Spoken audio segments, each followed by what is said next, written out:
Right, the United Kingdom says it will review its position on Kenya if ICC suspects Uhuru Kenyatta and William Ruto won the March 4th election. Speaking in Eldoret, British High Commissioner to Kenya, Turkana, said the ICC processes was one way of ending impunity and bringing peace in Kenya, and it should not be politicized. Turkana says his government supports the ICC process, but it's up to Kenyans to elect the leaders of their choice.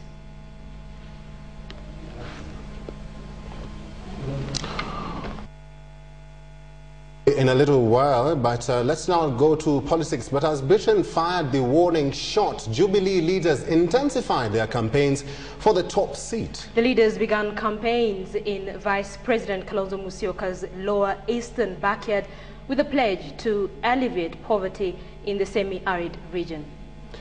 Jubilee's deputy presidential flag bearer William Ruto says irrigation is the key to unlock the potential of that region.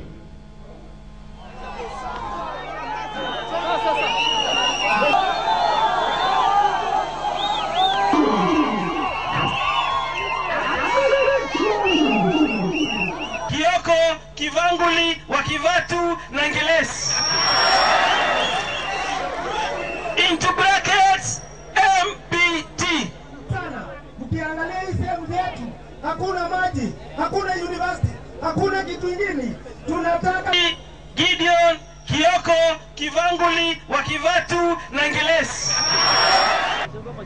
Miaka ile Mheshimiwa Kibaki amekuwa kwa urais wa Kenya, ameweka sasa foundation ya kuanzisha maisha ya wananchi sawasawa, na yule tunataka sasa aende kwenda kuwa rais wa Kenya ni lazima aangalie kazi ile Mheshimiwa Rais Kibaki amefanya. We are telling our competition they should stick to the issues that will change and transform this country. They should tell us about youth empowerment, about how to grow this economy by double digits, about how to expand food production so that we can eliminate hunger. They should not dwell on William Ruto and Uhuru Kenyatta. In any case, I want to tell them, there is a saying that simple minds discuss individuals, average minds discuss events, and serious minds discuss ideas on how to change the destiny of humanity. Let's go back to our first story, and the United Kingdom says it will review its position on Kenya if ICC suspects Uhuru Kenyatta and William Ruto won the March 4th election. Speaking in Eldoret, British High Commissioner to Kenya, Turkana, said the ICC processes was one way of ending impunity and bringing peace in Kenya, and it should not be politicized. Dr. Turkana says his government supports the ICC process, but it's up to Kenyans to elect the leaders of their own choice. The ICC is a Kenyan court.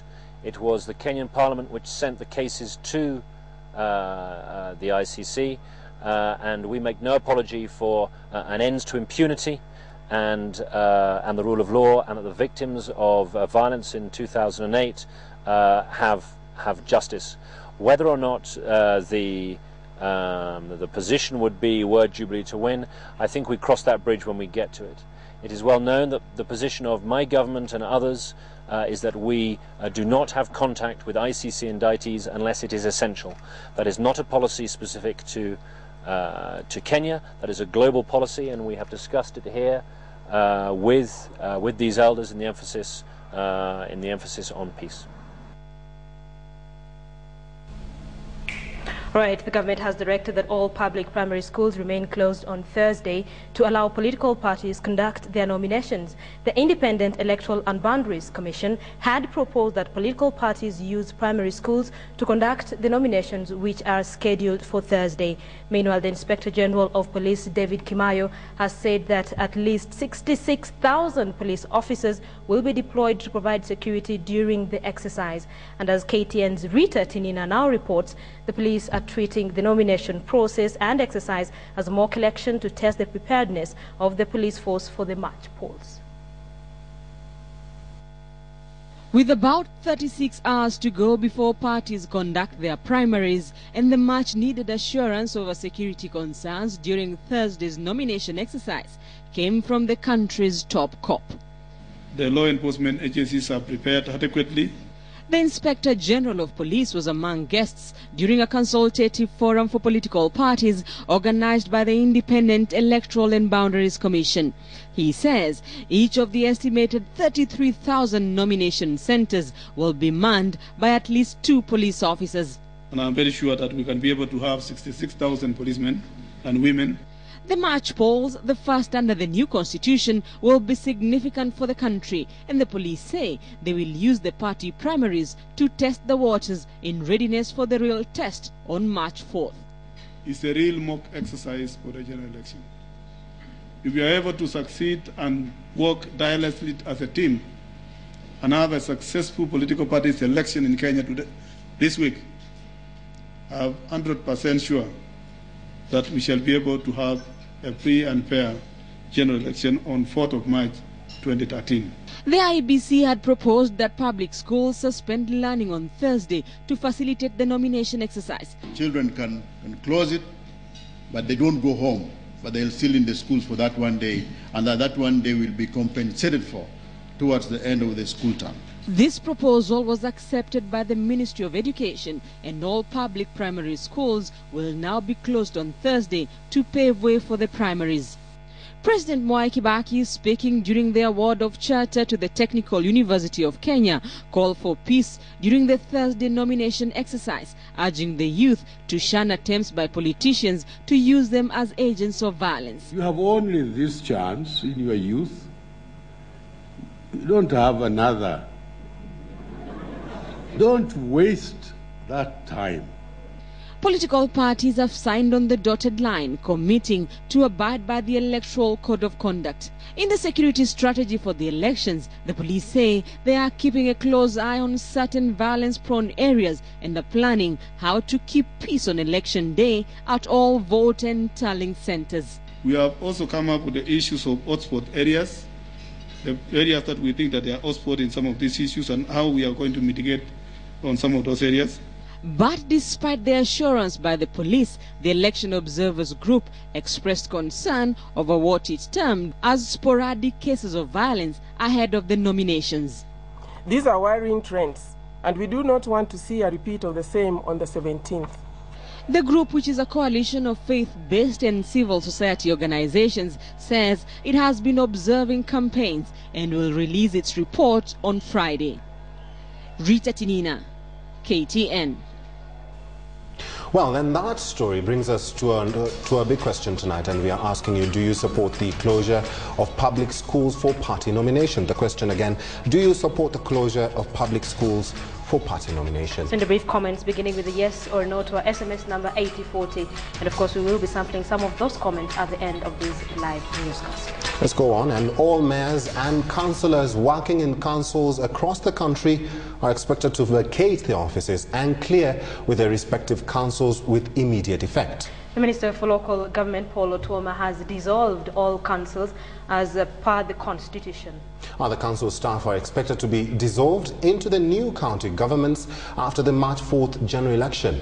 Councils should therefore form committees that will run the offices until the formation of the county offices. In the exercise of powers conferred by Section 58(1) of the Local Governments Act, Cap 265, consequent upon the expiry of Parliament, I, today and at this hour, dissolve all the local authorities with immediate effect from now henceforth. And in so doing, the following measures should strictly be adhered to. 1. For the office of the mayor, chairman, and councillors, with the dissolution of the councils, the above offices are also rendered vacant. Office holders should vacate the offices and surrender all council properties immediately. Let's now take you to the coast, where tension is mounting in parts of Mombasa ahead of the political party's nomination exercise.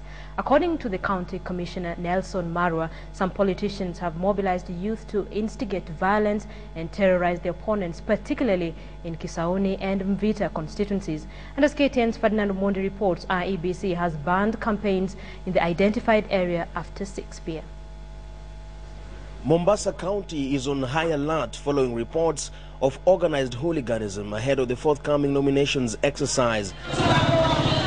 Such organized gangs have caused untold death and suffering in Tana River and Kwale counties, and the Mombasa County Commissioner is determined to forestall a similar fate in his jurisdiction. We should not wait mpaka tunakuwa attacked, watu wanakufa, sasa tunakimbia huko kwenda kusema we shall leave no stone unturned. Why didn't you leave no stone unturned before? And it has all to do with the forthcoming party nominations. During a security meeting held at the Provincial Commissioner's headquarters, Marwa disclosed that some candidates have resorted to dark tactics to gain victory. Some kind of mayouths wanatumiwa to intimidate candidates. The areas identified as hotspots include Mwandoni, Utange, and Kisauni and Nyali in Kisauni constituency, and Majengo and Chuda in Mvita constituency, among others. He ordered close monitoring of the areas, but also instructed police to keep vigil on all critical facilities. From today, 24/7 in Kisauni. IEBC, on the other hand, has ordered for controlled campaigns in the mentioned hotspots.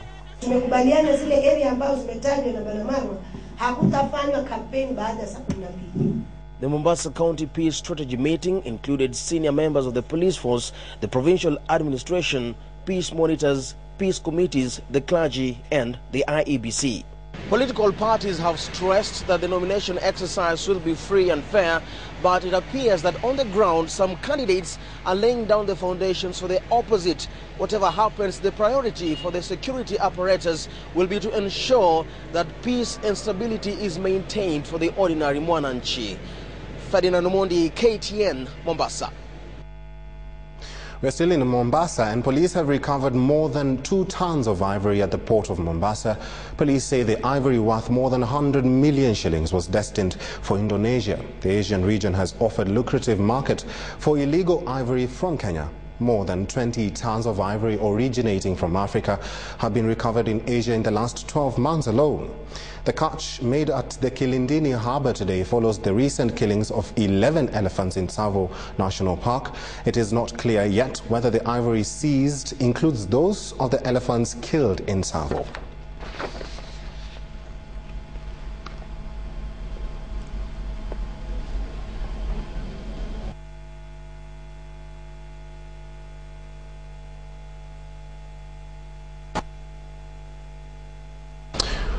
To the courts now, and Justice Mohammed Ibrahim has been reinstated as a Supreme Court judge after the Judges and Magistrates Vetting Board gave him a clean bill of health. Ibrahim had appealed when the same vetting board initially dismissed him on the basis that he had an unprecedented backlog of legal matters to conclude. Justice Ibrahim now joins 40 other judges who have been approved by the board, chaired by retired Justice Sharad Rao. Catherine Omantho reports. When Nancy Baraza was removed from office by a tribunal and Justice Ibrahim Mohammed dismissed by the Judges and Magistrates Vetting Board in late 2012, there was a subtle concern on the composition of the members of the Supreme Court, which up to now only had 5 judges, enough to determine cases, however still wanting in manpower. Ibrahim Mohammed appealed to the board chaired by Sharad Rao, and it seems that his determination to keep his job worked in his favor. The board was doubtful that the judge could complete the task as promised. Mohammed was initially removed from office for the unexplainable backlog of an estimated 300 legal matters pending conclusion. Roslyn Nyambuya too was lucky a second time round. She put it to the board that her dismissal was done without proper investigation into her conduct as a judge, both in the High Court and the Court of Appeal. Another judge who will rest easy knowing her job is safe at the High Court is Judge Mary Asango. However, not all 5 determinations were positive. Justice Muga Apondi was dismissed on the basis of arrogance, and Justice Abida Ali Aroni was dismissed on the basis of lack of financial integrity. The judge did not wind up her law firm till 2009, and thus the averment that she filed an application in court in 2006 as she was winding up a law firm is false. The fate of a sixth judge, Joyce Haminwa, was to be determined. However, the judge, who was initially dismissed and appealed, requested that her revetting be pushed to a later date. Justice Abida Aroni and Justice Muga Apondi make up 13 judges that the vetting board has found unsuitable to sit in office. The board will now commence the vetting of 109 principal magistrates before the end of March. Catherine Omwando, KTN in Nairobi. Right, investigations into the activities of the man who masqueraded as a senior police officer have been formally launched. A 6-member committee appointed by the Police Service Commission has begun investigations to unmask the faces behind the activities of Joshua Waiganjo. And as KTN's Angel Katusia now reports, the committee is expected to give its findings by the end of this month. The 6-member committee constitutes of Commissioner Mary Auma Owor, who will be the chairperson, Kioko Kilukomi, the vice chair, and representative of the Law Society of Kenya, Major Shaldrak Moi, a member, Gideon Kimili, representing the Inspector General, George Mokabi, representative of Public Service Commission, and Edna Amea, representing the KNCHR. To establish the circumstances under which Mr. Joshua Kirianjahi Waiganjo operated as a police officer, who gave him orders and instructions to do so. The committee is also expected to find out the police equipment that Waiganjo was issued with, how they were used, and how he accessed police facilities and premises. The scope of the probe also includes how he ended up being part of the security mission to Baragoi, as well as establish whether there are other persons impersonating police officers with assistance of serving police officers. Any person who wishes to give any information in person, to give an indication in writing. But as the team settled down to delve deeper into his conduct, the police imposter Joshua Waiganjo was again in the dock, this time at the Nyeri Law Court, where he faced 4 counts of fraud and impersonation. He was charged for impersonating a senior superintendent of police attached to the GSU headquarters in Nairobi, and on various dates in 2008, obtaining money by false pretense by leading some unsuspecting residents of Nyeri to believe that he could get their children recruited into the Kenya police force. Before Senior Principal Magistrate Shadrach Okato, Waiganjo denied all the charges. This warrant of arrest had been issued against Waiganjo in November 2010, and for this reason he was denied bail and remains in remand. The case will be mentioned on 29th January and a subsequent hearing on 20th February 2013. Angel Katuise, KTN Prime. All right, the CORD coalition says security and transformation of Northeastern will top its list of things to do if it wins the March election. CORD leaders Raila Odinga and Kalonzo Musyoka have toured the region and decried the state of neglect and insecurity witnessed in the region. This came as the Amani coalition wound up its western tour, with its presidential candidate Musalia Mudavadi still struggling to shed off the spoiler tag. KTN Samogina reports. The CORD coalition employed a two-pronged approach as they landed in the northeastern region to drum up support for the alliance. Prime Minister Raila Odinga led his ODM troops in a 2-day tour of Moyale town, where he promised to transform the region he says has been neglected for ages. Kwa wale wafugaji tumesema tutaleta bima ya wafugaji, vile tulikuwa tumeahidi, na vile vile tunakuja hapa kujenga kiwanda hapa ya kichinjio. All 42 communities katika nchi yetu hii tunataka kuleta usawa na haki kwa kila bahali. On the other side of the region was Vice President Kalonzo Musyoka and his Wiper Party members vote hunting in Garissa. Accompanied by nominated MP Mohamed Afey, Kalonzo says the CORD alliance is the best bet to stem out entrenched tribalism. Unaweza tu kuwa kiongozi wa nchi hii ikiwa watu yako ni population kubwa kuliko wengine. Sisi tunataka kuamini wale viongozi wanataka kuzika ukabila katika nchi hii. Hii ni familia ya CORD, familia ambayo imeamua kumaliza ukabila Kenya hii na kumaliza umaskini na kuleta amani. Kalonzo condemned the terrorist attacks targeted at the border town of Garissa, saying they are failed attempts to divide the country along religious lines. The VP claiming CORD coalition will ensure security of the country if elected. Vile visa vidogo vidogo vimefanyika hapa, hiyo ni mambo ya shetani na atashindwa, ama sivyo? Elsewhere, the Amani Alliance wound up their Western Kenya campaigns touring Kakamega and Vihiga counties. Deputy Prime Minister Musalia Mudavadi dispelling fears that he is a spoiler in the presidential race against Jubilee and CORD alliances. Western tunaenda kutoa one presidential candidate tarehe 4 March, na huyo candidate ni Mheshimiwa Musalia Mudavadi. Is the only one with a pair of safe hands to see this country beyond and especially a transition period. Wewe niambie, kuna kifungo gani kimetengewa kwamba kiti cha urais katika Kenya kitakuwa kiti cha Raila Odinga? Niko kifungo kama hicho? Kuna kifungo gani kwa katiba yetu ambacho kinasema kwamba kiti cha urais kitakuwa cha Uhuru Kenyatta? Kuna kifungo gani katika katiba yetu kinasema kiti cha urais kitakuwa kiti cha Mudavadi? Amani kicks off another round of week-long campaigns in Jubilee Alliance running mate William Ruto's Rift Valley backyard next week. Samogin, KTN. Of course, campaign fever has hit the country as evidenced by colorful posters dotting almost every available space.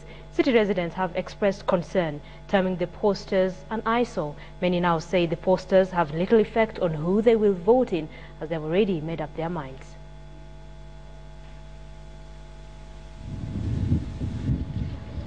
Local politicians would no doubt like to declare their candidacy from the highest mountain ahead of the coming elections, but they must make do with more conventional means, putting their messages up on billboards or the more affordable posters.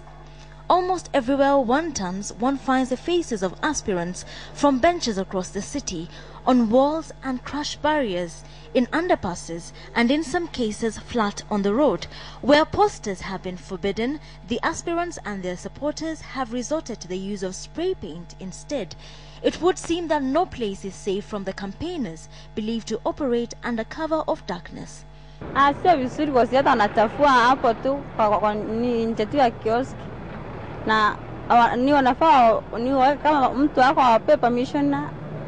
The Electoral Code of Conduct stipulates that registered political parties which distribute posters should also remove them when the campaign period ends. It is also against the council bylaws to put up unauthorized posters. The bylaws may, however, prove difficult to implement at this point in time. What we should be holding them to account is why they are not enforcing the city bylaws, and that at this time, because the mayor are now out of office, will be best be answered by the town clerks. The basic idea behind putting up campaign posters ahead of elections is for aspirants to popularize themselves among voters. However, with so many posters put up together, some on top of each other, questions abound as to just how effective this method of campaigning is. While a section admit that the posters have introduced them to new faces, nimeona wengi sikuwa nimewatambua, lakini imebidi nimewajua kupitia hizo posters. To the question, would exposure to these new faces influence the way they vote, they say, hata bila vipandiko ninajua niko upande gani. Hata waweke kila mahali, tutaangalia tu vitendo ya mtu na tabia ya mtu, ule mtu atatuchali ndio tutamchakua. Proposals to deal with the situation include a suggestion that the government set aside specific areas just for campaign posters. But though the posters may be eyesores, the aspirants are determined to use every weapon in their arsenal, conscious that should they fail in their bids for various positions, the posters will remain as reminders of dreams they once held. Wilkisanyabwa, KTN Prime. So the government has directed that all public primary schools remain closed on Thursday to allow political parties conduct the nominations. That is forming our big question tonight. We are asking you if you support the closure of public schools for party nominations. Well, you know the drill by now. Send your brief comments beginning with a yes or a no to our SMS number 8040, and we'll surely sample your comments at the end of this live newscast. You're indeed watching KTN Prime, and just ahead, Linda. missed opportunities for residents in oil-rich Turkana County. Stay with us.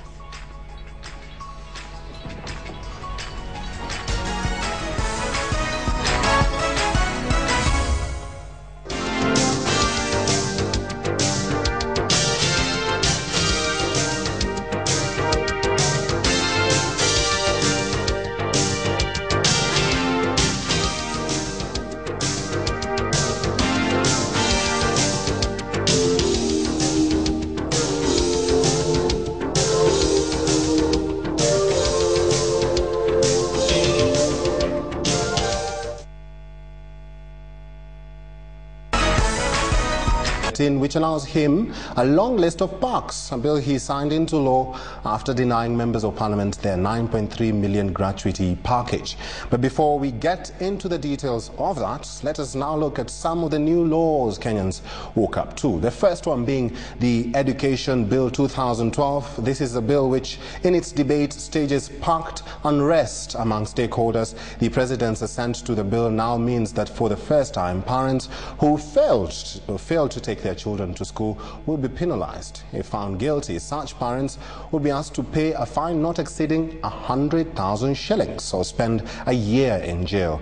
Although the new law has been termed as controversial, advocates of the legislation argue it will ensure all children are granted the right to basic education as provided for in the new constitution.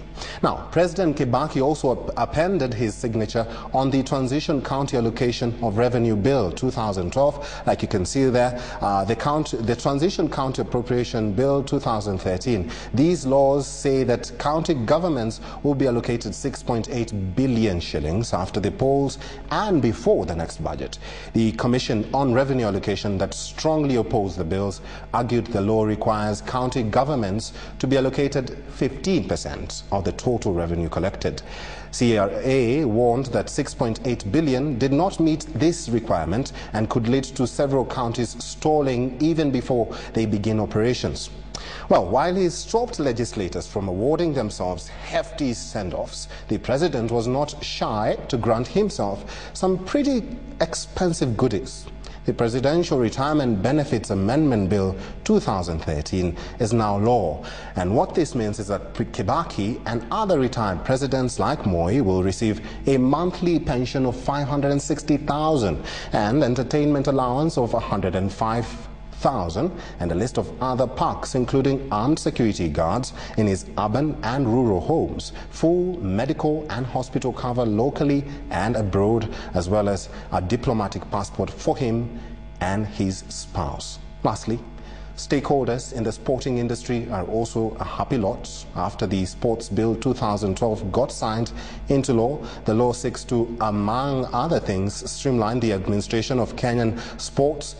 There were also bills that were rejected, key among them the retirement benefits, which include the Deputy President and Designated State Officers Bill 2013, which denied legislators and other senior government officials hefty perks. Over to you, Linda. Joka, many thanks for an update of the 30 bills that are now law. Now, as the countdown to party nominations continues, Prime Minister Raila Odinga's sister, who's gunning for the Kisumu gubernatorial seat, now says it's within her right as a Kenyan to vie for any seat in the country. Ruth says that she has been constantly warding off delegations that have been asking her to shelve her ambitions owing to her brother's presidential bid and her elder brother's gubernatorial quest in Siaya. Here is part of that interview with James Mata, head, of course, of the party primaries. You've said that there are people who are being, said they've come and they've been endorsed by the Prime Minister, that they've left certain jobs so that they can be given these jobs. Do you have the blessings of the Prime Minister? I did not come from being pushed down. I actually have gone through all the processes that the party has gone through. And I will tell you one thing, James, is that I have used quite a huge amount of my own money, which I think openly everybody will know, because we have not been supported by any of my brothers in my bid. I have actually come out as Ruth, and I've been looking, because I have gone to the people. And I think that if I was to be given this thing for free, I don't think I'd be wasting my time going from one end of Nyakach to the other end of Seme, and I think that amongst all the governors that are actually vying, and I'll not be afraid to say this, I have actually really gone round asking for votes, and I'm known to be what they call the door-to-door. It's called duongo, duongo, duongo. Mine is called the door-to-door lady who knocks your door and asks you to please vote for them. I feel that I'm the one who's actually victimized, because it's like I'm being put to test to go a mile further, trying to prove that I'm actually not being handed down to the governorship. Secondly, there are people who have come out, and they have been coming down and saying that, hey, I'm coming from this position, and it's like I was told to retire, and I've got the blessing of the Prime Minister. I've got the blessing of that these men who have been there, and I'm not afraid to say so, and they've come down saying that they wanted that. And I've been one of them who says, my friend, come to the ground, ask the people for your votes, come out and talk about what you can do, and let the people decide. We do not want people who are handed over to us from above, because they come with that. Secondly, they're even coming right now to me and telling me, Ruth, we want you to step down. I think that's intimidation, because why should I step down for anybody? We are in the race together. The people of Kisumu are saying, hey, Ruth, you're here, we want you to tell us, and I tell them, you also tell. Why can't we go to the ballot? Supposing you don't win those nominations, what will you do? I want to go to the ballots. I'm not that old to say that once I go, it's like the end of my career. I am a fighter. I believe that I'm going out on this fairly, and if I don't win it, that's not the end of it. To me, I would have gained a lot, because I'd have gone and dared where, the women have not come out so much to vie. And for me as a woman, having gone out and vied in a position that many people are wondering how we would have dared, I would like to go to the ballot, and if I don't win, I will try again, maybe for a higher one next time. You have a big family, obviously, and just the other day, one of your half-brothers showed up in or competition, the competing side, and said not very good things about your family, and what said about the Prime Minister is not taking care of the mother, who's not being shopped, being close, and things like this. How do you handle such issues in public? How do you, as a family, get to make sure that these issues are handled correctly? Well, I wouldn't want to really know, because the brother that you're talking about is a big individual. Actually, he's not a child. It's only when people are still children that you can say you will handle them in whatever way you want. But you're talking about a person who is is somebody who is politically elected. He's an elected councillor within the Kisumu County. Yeah? And he is a politician. He's a councillor elected, not nominated by the people of Kisumu. In fact, one of the richest wards, that's Milimani. That's where he is a councillor. Now, if he comes out and his own opinion and he feels that way, the only thing I wonder is that, as a councillor, why would you want anybody to look after your mother? To me, that was the only part that I felt that he did not depict him as a mature person, and that maybe somebody was actually behind his incitements and was trying to bring in some negative whatever. Because even right now, I would not tell you, James, that I am going by my brother. I should go to my brother to say that my brother is not feeding me. Why would he be feeding me at this particular moment? Yeah? And even when by the time my father passed away, he was already a grown-up. Yeah, who had already finished school and was already looking into his career. So you cannot go and start blaming, and especially when it's not true, because all my mothers are well taken care of. I live in Kisumu, and I'm the one who actually also, is there, and I know I'm in charge. There's nothing like that.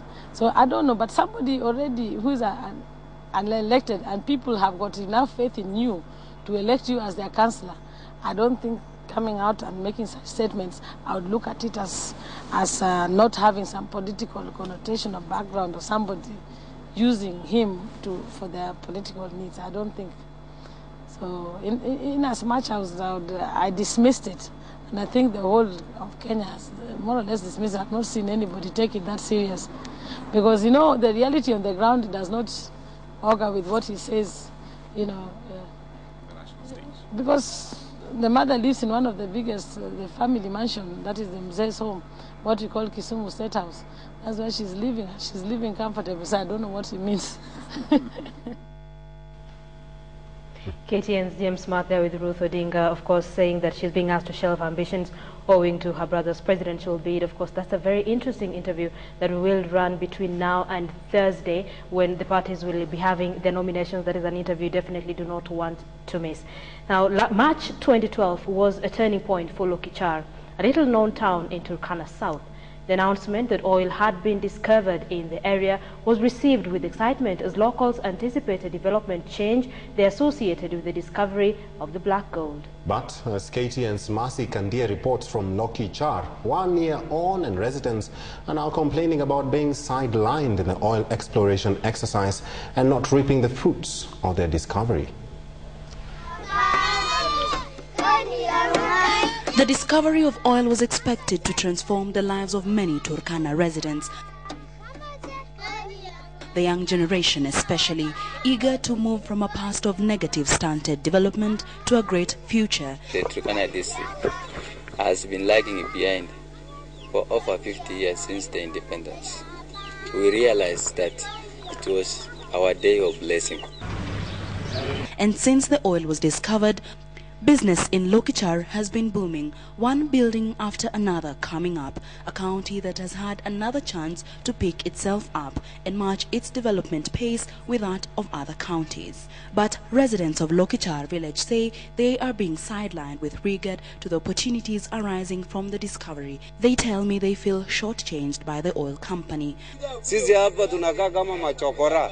Usiposukuma mkokoteni ya mtu ama ubebee madam kama ho bag upate 50 20 hakuna kukula. Majority of idlers in the town are the youth. They say they are educated, but there are not enough opportunities for all villagers whose hope is dwindling fast. Nakukulas village is only a few kilometers from Gamia 1 Block 10 BB, the well that first struck oil in February last year. Residents say they expected much change when they struck oil, but this is the current state of Nakukulas village. Sisi kwa kipande ya sibetari, paado sibetari kitocha sisi. Paado chule, kitocha sisi paado. They say insecurity and lack of a better healthcare system remains their major priority. Kwa nini zilikaje na wacha tuje watu na korogwana, Turkana, Pogoti, Turkana, sasa itakuwa nani? One youth, however, counts himself lucky. He is among only 6 boys in the village to get a job at the drilling company. Kuanzia vile nilivyopata hii kazi, nilinunua pikipiki yangu. Steps that enable him to get farther away from the vicious cycle of poverty here. Water Point remained the most appreciated project by the residents of Nakukulas village, and a few schools, though going to school proves hard for nomadic communities. One of the most visible developments in Lokichar is the electrification. Even before it is yet to be fully connected here, residents are grateful for this. The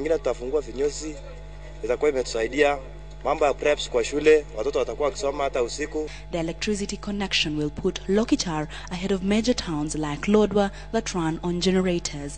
The announcement of Twiga South 1 well as Kenya's second successful oil find at the well in Block 13T in Turkana County has brought with it even more expectation. And the list will also tell you we are looking for jobs, we are looking for training, we are looking for improving infrastructure. But the other civilians who are pastoralists, pure pastoralists, will tell you their first agenda, let the issue of insecurity be improved.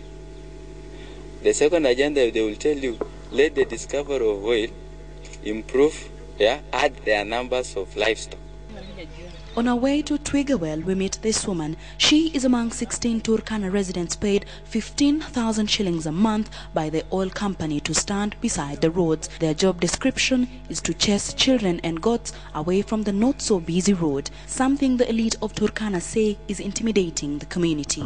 British oil explorer Tullow Oil will announce drilling results of its third well in Kenya next month. It It is said that the third is the charm.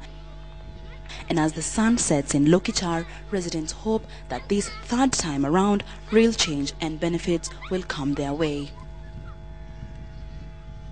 Masi Kandia, KTN, Lokichar, Turkana County. You're watching KTN Prime. Many thanks for staying with us. Well, time for business, but before we do that, Joy Doreen is here. JD, what's up in business? Well, in business, I'll be telling you how Treasury analysts say they might be making some tough decisions due to the 1.2 trillion budget. Do stay with us. We'll be doing that in business.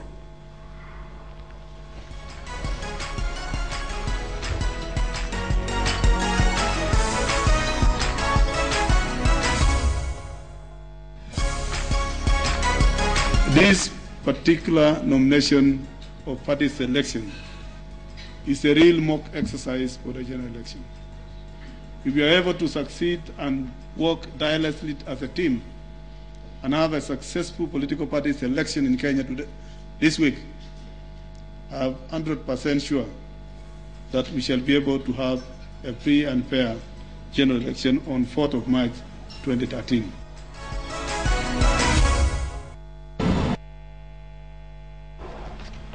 Good evening and welcome to your home of business. My name is Joy Doreen Bira.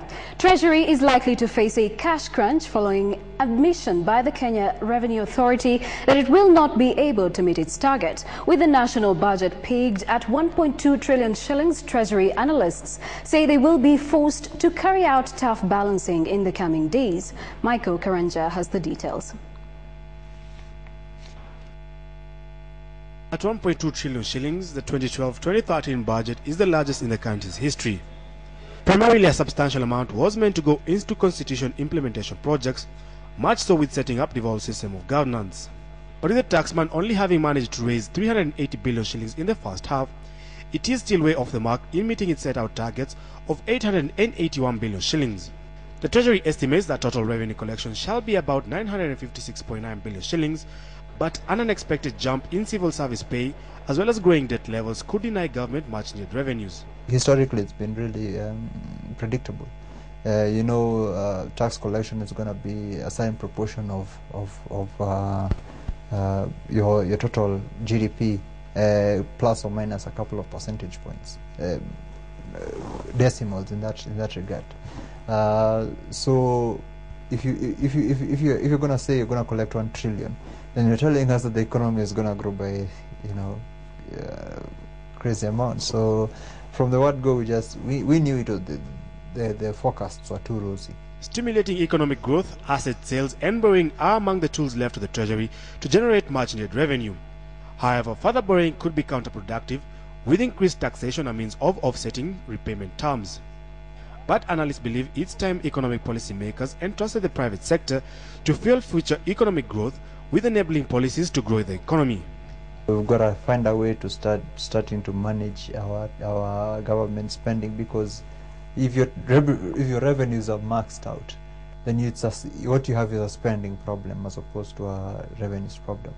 Recently, Parliament approved Treasury's supplementary budget, giving it access to 58.8 billion shillings in the Consolidated Fund to finance government operations. However, with recurrent expenditure growing each year to levels rivaling those total revenue collections, cutting government spending ought to be high on the government's agenda. Michael Karanja, KTN Business Today. In more business, Equity Bank and MasterCard have signed an agreement that will allow the bank to issue 5 million MasterCard branded debit and prepaid cards. This, the listed bank expects, will encourage the use of electronic payment system with its customers. The cards the two institutions boasts of come with a chip technology and will be issued fast in Kenya, then rolled out to the rest of the East African countries. The cards will also introduce MasterCard Pay Pass with an installed point-of-sale terminals across the region. The new technology is expected to extend the security and convenience of electronic payments to merchants and their customers who previously depended on cash to transact.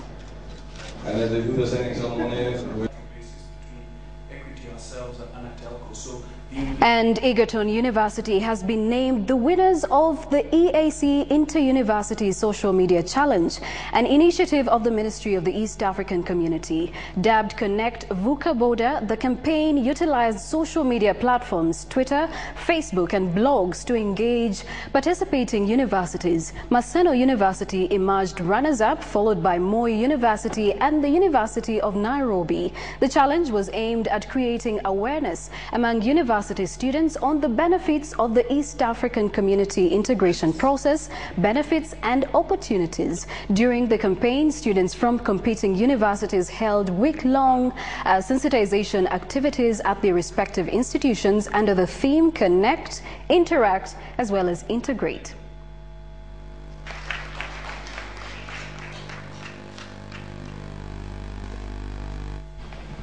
And finally, let's take a look at some of the stories that also made headlines in the business segment.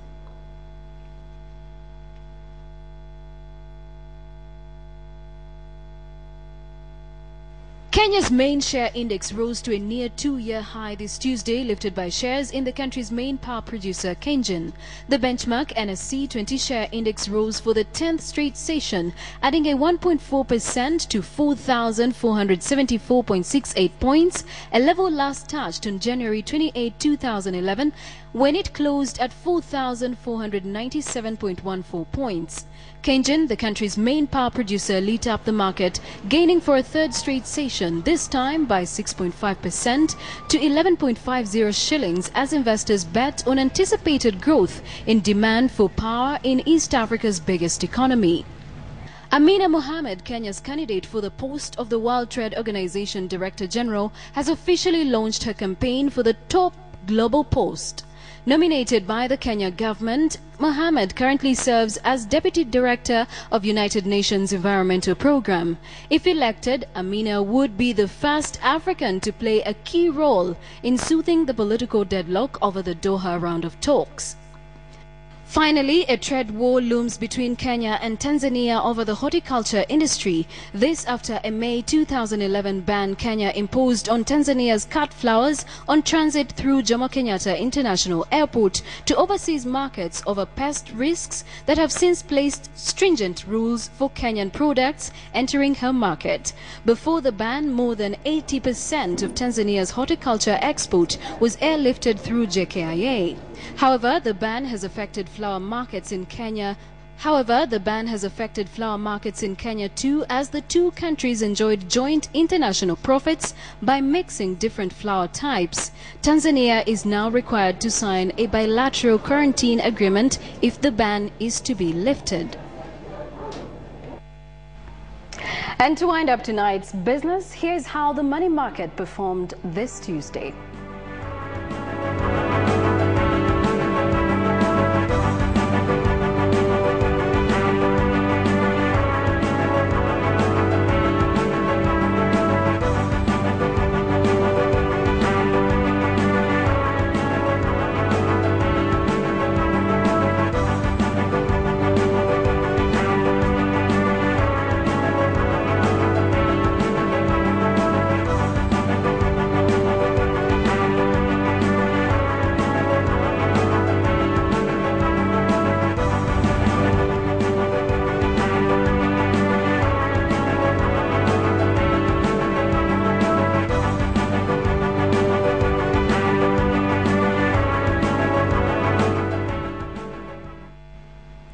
And that's it from our business desk tonight. Join me again for another edition of KTN Business Today. I'm Joy Doreen Bira. Have a good night.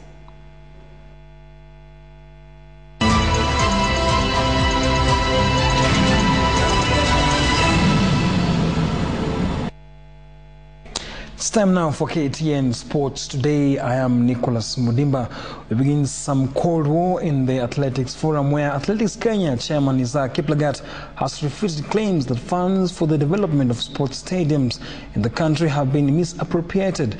According to Kiplagat, the Stadium Management Board doesn't receive any development funds for the maintenance of sports stadiums in the country. Kiplagat was responding to Sports Minister Babu Namwamba's criticism over the weekend. Chairman, you sit as a director on the board of the Sports Stadium Management Board. Instead of asking questions, you should be providing the answers because you sit on that board. You should be able to tell the people as SSMB. Kiplagat's reactions followed remarks from Sports Minister Ababu Namwamba over the weekend. The minister had questioned why some officials from the Stadium Management Board, which Kiplagat is part of, kept on asking questions instead of providing answers, given the fact that they are members of the board, under whose watch the alleged financial allocation has remained unaccounted for. To say, therefore, that SSMB has misused or mismanaged development funds allocated to it is not true. The fierce exchange between Kiplagat and the minister was triggered during the launch of Lona Kiplagat Academy in Iten. The government should be our partner and invest in the preparations and the development of these sports. Namwamba had then differed with Kiplagat over the location of a stadium which the Qatari government had agreed to put up. Kiplagat said on Tuesday that the consensus had been reached on the renovation of the Kapsabet Stadium between the AK and Olympic Africa, but the process came to a halt after they failed to agree on the stadium name. The Qataris people, the Olympic Committee and the government, made it very, very clear they were not begging their grant to put up a stadium in Kenya to any transfer of an athlete to Qatar. That they made it very, very clear. Because they wanted the facilities, the health facilities, the security, the transportation, and so on and so on. The chairman welcomed the passing of the 2012 sports bill that sets out to streamline the administration of sports in the country, adding that its vision can be achieved if the government will partner with sports federations in the country. A look at soccer in the country now. Gor Mahia's acquisition of Brazilian Giovanni Rodriguez is a clear indication that the club is willing to do everything within its powers to win this year's Tusker Premier League title. The presence of hundreds of club supporters at City Stadium to welcome back the coach Zdravko Garusic and the new signings could mean that the club supporters expect nothing short of victory, not only in the local league but also in continental matches. In a show of might and purpose, hundreds of Gor Mahia fans turned up to welcome their new signings at the City Stadium. The presence of Zdravko Garusic and Brazilian import Giovanni Rodriguez was a source of joy here, and most supporters opted to leave work just to welcome the two. Hii pia ni kazi. Na Gor Mahia kwangu ni kama kazi. Unapokuwa kwa nyumba, unapokuja hapa, ni kama umetoka kazi umekuja hapa kuangalia progress ikoje. Nimemiss Gor Mahia. Ya pili ni unveil our new Samba boy Rodriguez. We can call him that. Yeah. Gor Mahia missed out on the top prize last season, but they have won their opponents to prepare for a tough season. Tunaanzia game ya kwanza hadi game ya mwisho. Kwa hivyo mashabiki wa Ulinzi wajiweke tayari. The FKF Cup winners are also sharpening their arsenal for continental commitments against Seychelles opposition. They have begun chest stamping with the arrival of Rodriguez and a host of other new signings. This time tunaona tuko poa. In 11 months we have to find the right formula to come where we want to come. Other signings: Paul Kiongera, Israel Emuge, Abinati, Innocent Mutiso, David Otieno, as well as former Sofapaka shortstopper Zachary Onyango, trained under the watchful eye of Garusic. Reporting for KTN Sports today, I'm Hassan Juma. A look at motorsports now. Mombasa-based Roy Mackenzie has been elected the new chairman of the Kenya Motorsport Federation. Mackenzie has been the caretaker chairman since late last month, but he was officially installed during a special general meeting held in Nairobi today. The meeting also appointed new commission heads and mandated them to immediately constitute a list of members who they will work with during the season, which starts this weekend with the National Motocross Championship. The Motorcycle Commission will now be headed by Maina Muturi of East African Motorsport Sports Club. Ashok Bala will head the Rallies Commission, while the Autocross Commission will be under James Buck. Simon Sharp retains his portfolio as the head of Rally Raid Commission. Ashok, who has chaired the Rallies Commission previously, replaces Abdul Sidi, while Buck takes over from Anthony. Colin and Maina Muturi fills the void left by Anthony Nelson. Mackenzie, who chaired the 5-man interim committee, promised to steer the federation to greater heights. For the KMSF and for the clubs and for motorsport in Kenya is that there will be improved communication between the KMSF and the clubs.